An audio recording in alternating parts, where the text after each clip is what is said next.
ученици, почнуваме со новата тема за линеарни равенки. Првата лекција е линеарни равенки и видови равенки. Најпрви да направиме разлика меѓу поимите бројни и равенки со променливи. Два изрази поврзани со знакот еднакво образуваат равенство. Ако левата и десната страна се бројни изрази, се викаат бројни равенства, како на пример 1. 7 плюс 5 по 2 е еднакво на 7 плюс 10. Значи, и во левата и во десната страна имаме само броеви. Равенства во кои левата и десната страна се изрази со променливи се викаат равенки со променливи, како пример 2. 2х плюс 3 е еднакво на 4х минус 1, каде што променлива е х, и 3х плюс y е еднакво на 2, каде што променлива се х и y. Во равенките, променливите уште можеме да ги викаме и непознати. Множество во кое се менуваат променливите се вика дефиниционо множество и се означува со големо Д.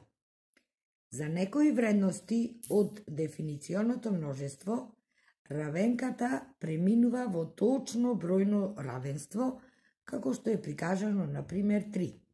Имаме дадено равенка 2х минус 3 е еднакво на х минус 1 и дефиниционо множество определено од елементите минус 1, 0, 1 и 2. При замена за секоја од дадените вредности за х добиваме. Ако замениме за х минус 1, добиваме 2 по минус 1 минус 3 еднакво на минус 1 минус 1. Ако се това го решиме, на крајот се добива минус 5 еднакво на минус 2, што не е точно. Ако на местото од х замениме 0, тогаш добиваме 2 по 0 минус 3 еднакво на 0 минус х и добиваме минус 3 еднакво на минус 1. И тоа не е точно. Заменуваме за 1. 2 по 1 минус 3 еднакво на 1 минус 1. Минус 1 еднакво на 0 и тоа не е точно. Ако замениме за 2, на местото од х заменуваме 2 и добиваме 2 по 2 минус 3 еднакво на 2 минус 1 и добиваме 1 дека еднакво на 1. А тоа е точно. Значи, за х еднакво на 2, равенката преминува во точно бројно равенство, што значи оваа равенка има решение х еднакво на 2. Ако равенката преминува во точно бројно равенство за било кое х од дефиниционо множество, тогаш таа равенка уште се вика идентитет и има безброј решение. Таков пример е примерот број 4. Х плюс 5 е еднакво на 5 плюс х или 2 по во заграда х плюс 1 еднакво на 2х плюс 2. Ако овдека левата страна ја средиме, добиваме 2х плюс 2 еднакво на 2х плюс 2. Кај идентитетите, поедноставно да кажеме, ако во левата и во десната страна имаме еднакви изрази, значи и променливите и броевите се еднакви, тогаш таа равенка е идентитет.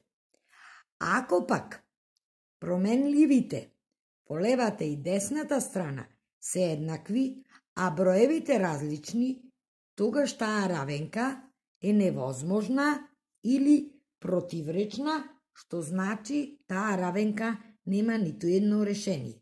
Како примерот 5. Х плюс 5 е еднакво на х минус 1.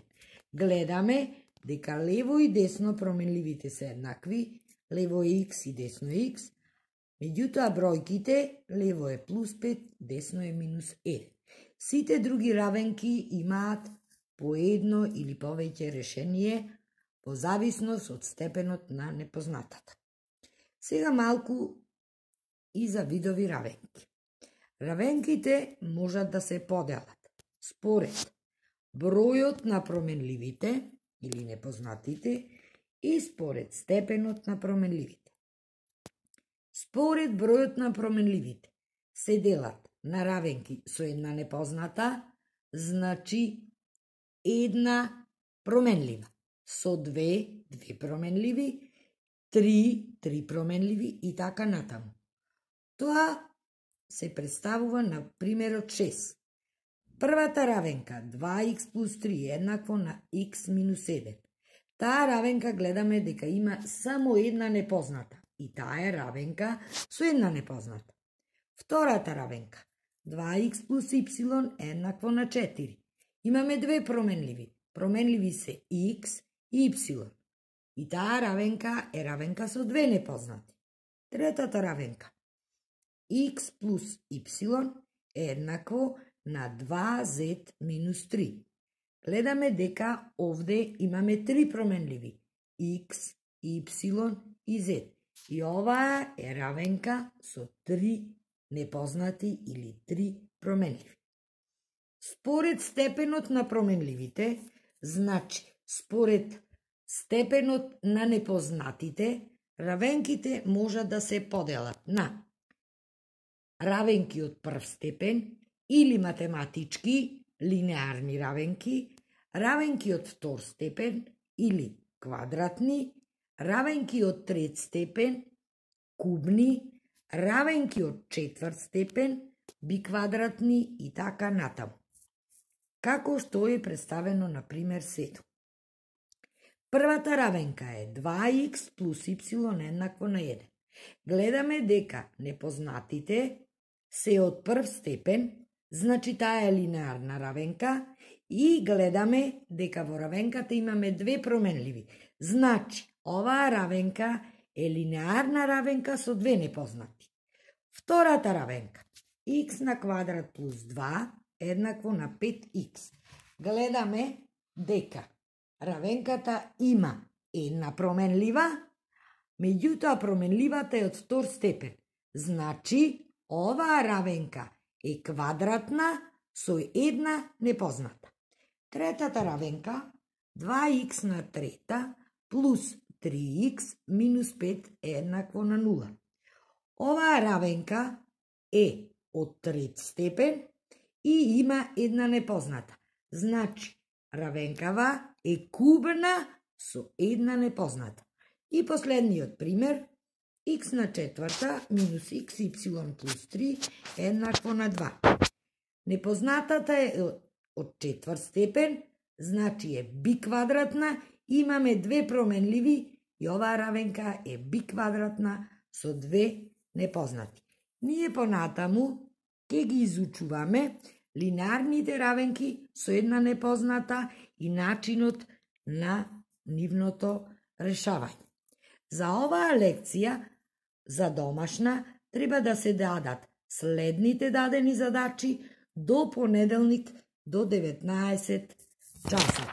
Во случај нешто да не е јасно, слободно можете да ме исконтактирате.